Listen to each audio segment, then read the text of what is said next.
Girl, let me show you something. I'm sitting here in my office and I got this one document framed on the wall. It ain't a degree, it ain't some award, it's a court order, a final decree of adoption. And right there under name of adoptee, it says Tamika Davenport, not Tamika Monroe, but Davenport. This piece of paper right here, this is the moment I realized this wasn't no family disagreement. This was a case, a long drawn out case for my own soul. And this paper, Chile, this was the final judgment. I'm telling you, every time I look at it, I think about how close I came to just letting it go, to just taking the L like I always did. If I had ignored that one little feeling in my gut, that little voice that said, nah, not this time, none of this would have happened. Everything would have fell apart and I'd probably still be begging for a seat at a table where they were saving my chair for their dog. It's wild, for real. And hold on, I'm gonna tell you exactly how it all went down, but I promise you, by the end of this, I'm gonna give you the three things they tell any woman, any sister who feels like she's fighting for a spot in her own family. Because on everything, nobody teaches you how to handle this kind of thing. You just gotta learn. Okay, so picture this. It's 3 days before Thanksgiving. In my little apartment in Philly, feeling good. You know, work was going well. I was handling my business. I'd already bought my sweet potato pies to take over to my parents' house in South Jersey. It was a whole tradition. My mama, Linda, she always made the turkey and the greens, and I was in charge of dessert for 27 years. That's how it was. So my phone rings and I see it's her. I pick up all cheerful, like, hey, Ma, you need me to pick up anything else? And it's just silence on the other end. Not a long silence, but one of them heavy ones. You know the kind. And then she says it all quiet and smooth, like she's asking me to pass the salt. Tamika, listen, your sister, Simone, she's just under a lot of stress with this new pregnancy. We just think it would be better if you didn't come this year. We don't want no drama, girl. When I tell you the phone felt like it turned to ice in my hand, drama. My whole life, that's what they called my feelings. Me wanting my parents to show up to my college graduation, drama. Me being hurt, they canceled my Sweet 16 party because Simone wanted to go on a last minute ski trip with her friends, drama. Me asking why my dad co-signed on a Benz for her but told me to get a second job when my student loan payment started. All of it. Every single time I had a need or a hurt, it got slapped with that label. It was the family's favorite way to shut me down. And I was just standing there in my kitchen looking at these two perfect pies on my counter, and all I could say was, what drama, Ma? And I could hear her sigh, like I was the most difficult child on God's green earth. You know how you get, Tamika. You get in your moods. Simone is delicate right now. The doctor said she needs to be calm. I wanted to scream. I wanted to ask her if she remembered when I was the one who was delicate, when I was the one who needed them. But I already knew the answer. I been knew. All I said was, okay, Ma, and I hung up. I didn't cry. Not then. I was too empty. It felt like the closing of a door I'd been knocking on my whole life. My last little bit of hope was my pops, Robert. He was always the quiet one, the one who just went along with whatever my mama and Simone wanted. But deep down, I always thought he sees it. He knows it ain't right. So I called him. I laid it all out, my voice shaking a little bit, but I kept it together. I said, Daddy, Mom just uninvited me from Thanksgiving for Simone. You know this isn't fair. And I just waited, praying he'd say, you're right, baby girl. Emma, talk to your mother. You get in your car and come on home. That's all I wanted. But you know what he said? Chile, he cleared his throat and said, just listen to your mother, Tamika.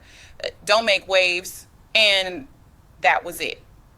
That was the nail in the coffin. He wasn't my defender. He was their security guard, and his job was to keep me out.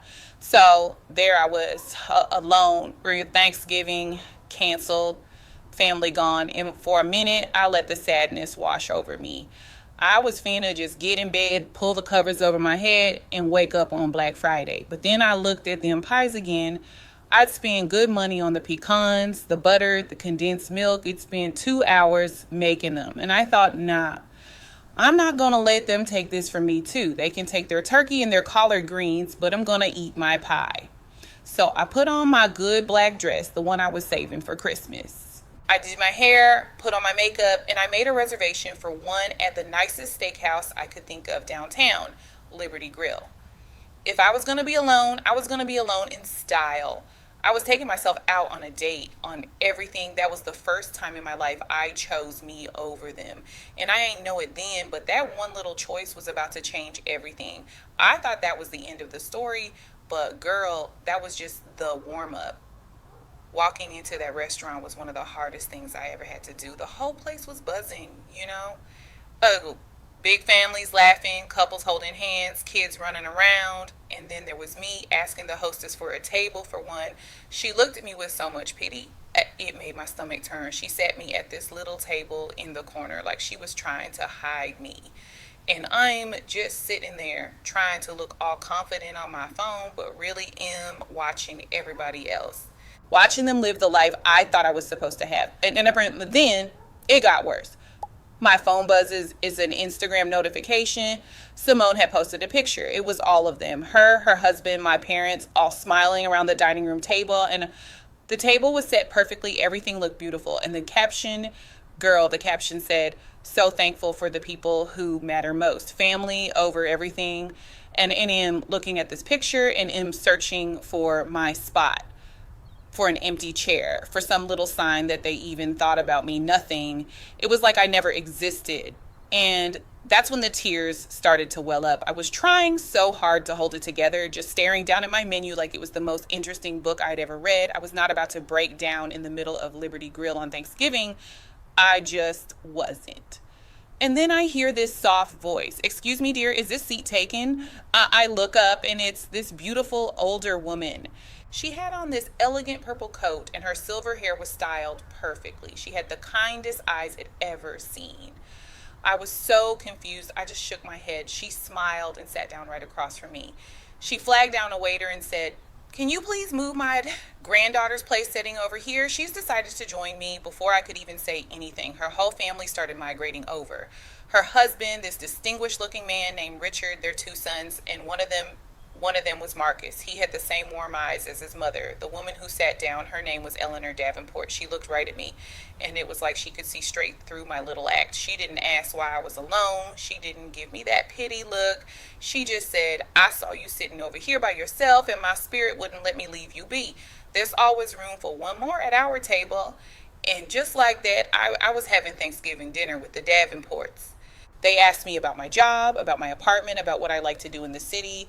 They didn't pry about my family. They just included me. I ended up telling Eleanor a little bit about what happened, just vaguely. And she took a sip of her wine, looked me dead in my eye, and said something that rearranged my whole brain. She said, honey, let me tell you something I learned in 40 years of practicing law. The people who are constantly accusing you of causing drama are usually the ones directing the whole production. Chile, I almost dropped my fork. In one sentence, this stranger had validated 27 years of my life.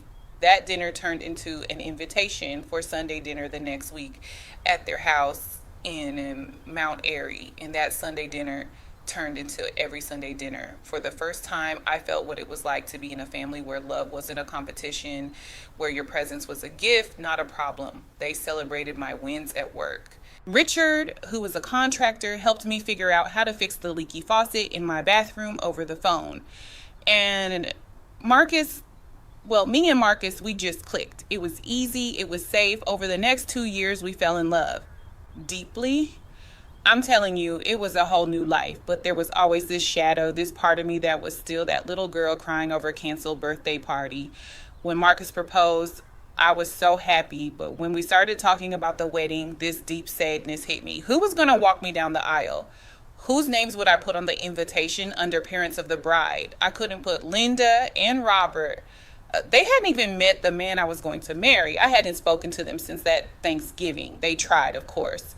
A few texts here and there, a voicemail on my birthday, but it was always the same old thing. Simone misses you. Your mother is worried. Never. We're sorry. We messed up. We hurt you. I was talking to Eleanor about it one day, just crying on her sofa. And she gets this look on her face, this lawyer look, and she says, Tamika, there's something we could do. If you're open to it, it's called adult adoption. I had never even heard of it. She broke it down for me. She said it's a legal process just like any other adoption.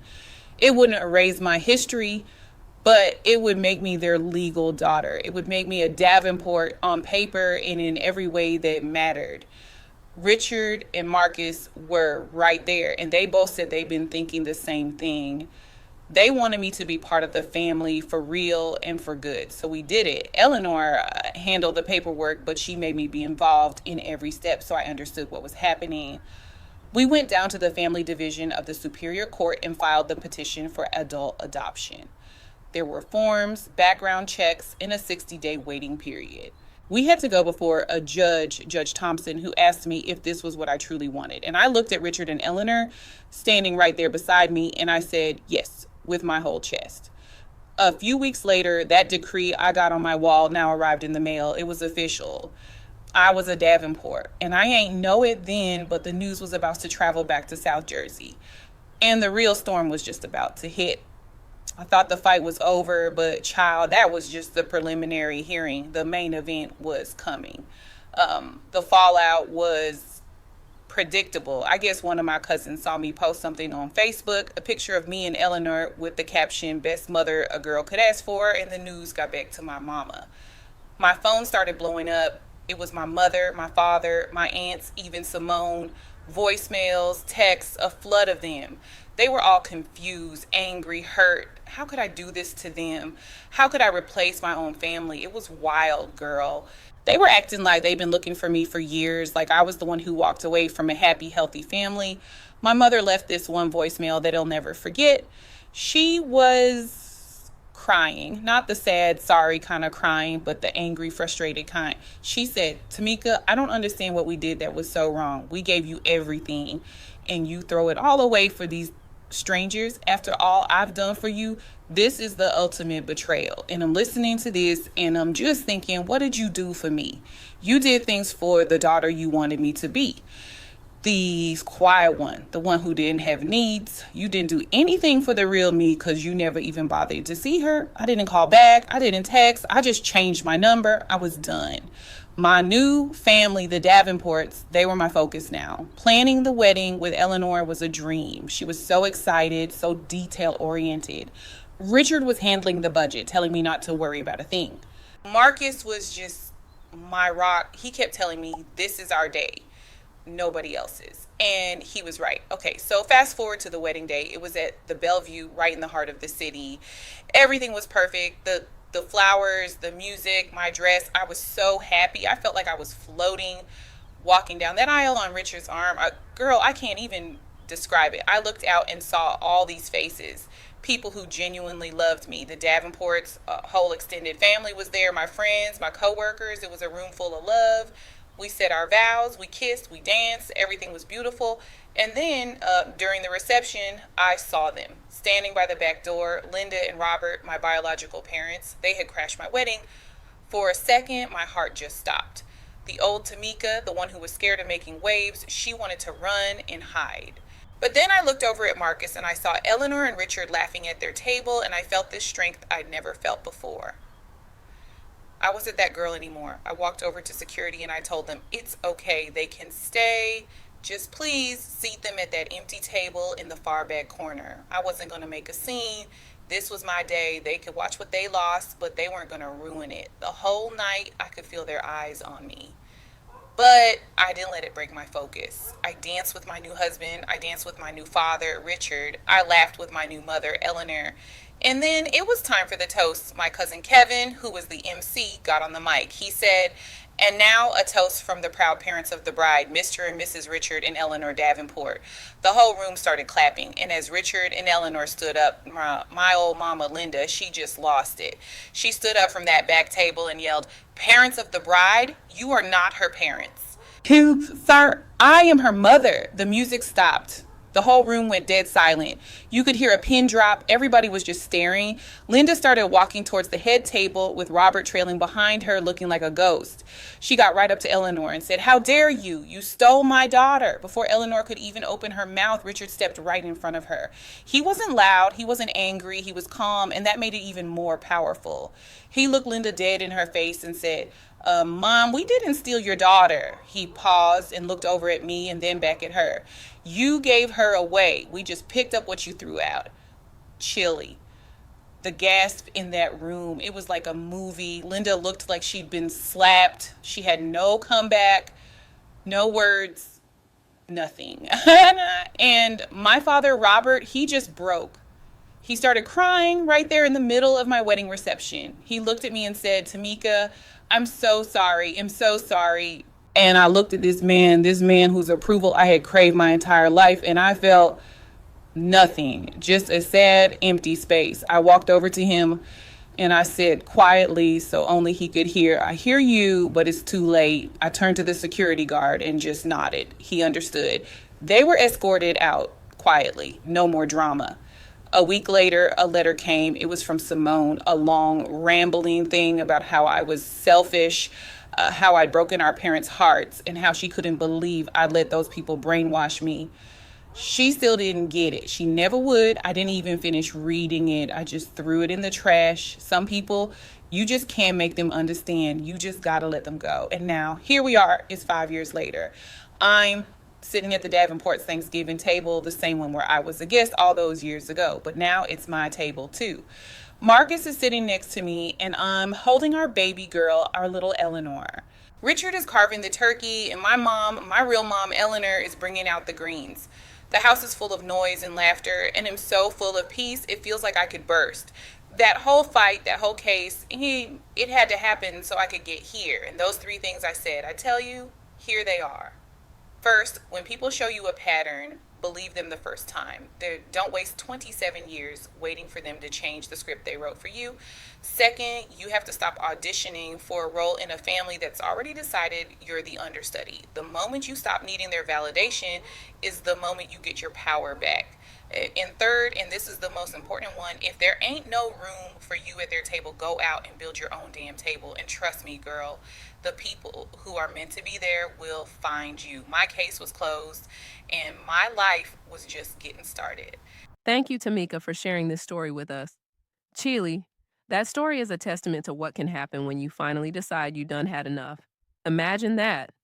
For years, this woman was made to feel like her very feelings were a problem, just a bother. And then, one Thanksgiving, the door they kept closing in her face finally got locked for good. But listen, that locked door was the very thing that set her free to find a door that was wide open, just waiting on her. For real. Now look, there are some deep lessons in here for all of us. I'm telling you, the first one is about patterns. When folks show you time and again that your peace ain't their priority, you have got to believe them. The mistake folks stay making is waiting on people to change who they've been showing you they are for years. They not. See, Tamika's family had a role for her, and she wasn't allowed to step outside of it. If I had to break this down for somebody going through something similar, I'd say this. You got to find your own steakhouse moment. That one time you decide to pour all that love you be giving away right back into your own cup. You know, it ain't about being selfish, it's about survival.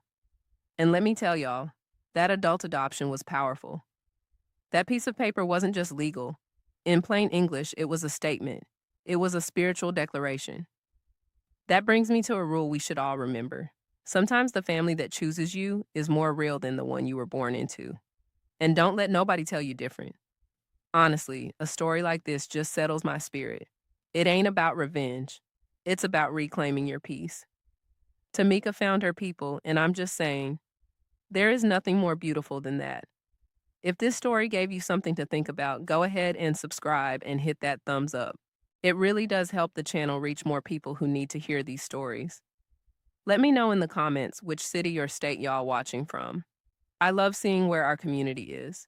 And right now on the screen, you're going to see other videos from the channel. Click one, and let's keep going.